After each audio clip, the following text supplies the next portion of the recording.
اعوذ باللہ من الشیطان الرجیم بسم اللہ الرحمن الرحیم قال رب انی اعوذ بک ان اسألک ما لیس لی به علم وَإِلَّا تَغْفِرْ لِي وَتَرْحَمْنِي أَكُن مِّنَ الْخَاسِرِينَ قِيلَ يَا نُوحُ اهْبِطْ بِسَلَامٍ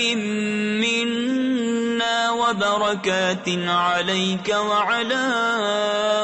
مِمَّن مَّعَكَ وَأُمَمٌ سَنُمَتِّعُهُمْ ثُمَّ يَمَسُّهُم مِّنَّا عَذَابٌ أَلِيمٌ تِلْكَ مِنْ أَنبَاءِ الْغَيْبِ نُوحِيهَا إِلَيْكَ مَا كُنتَ تَعْلَمُهَا أَنتَ وَلَا قَوْمُكَ مِنْ قَبْلِ هَذَا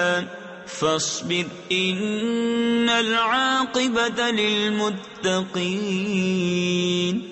عرض کی، اے رب میرے، میں تیری پناہ چاہتا ہوں کہ تجھ سے وہ چیز مانگوں جس کا مجھے علم نہیں، اور اگر تو مجھے نہ بخشے اور رحم نہ کرے تو میں ضیاء کار یعنی نقصان اٹھانے والا ہو جاؤں۔ فرمایا گیا، اے نوح، کشتی سے اتر، ہماری طرف سے سلام اور برکتوں کے ساتھ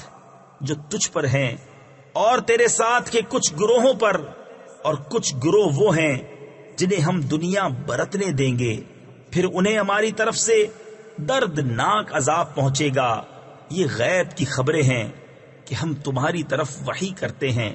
انہیں نہ تم جانتے تھے نہ تمہاری قوم، اس سے پہلے تو صبر کرو، بے شک بھلا انجام پرہیزگاروں کا۔ صدق اللہ العظیم۔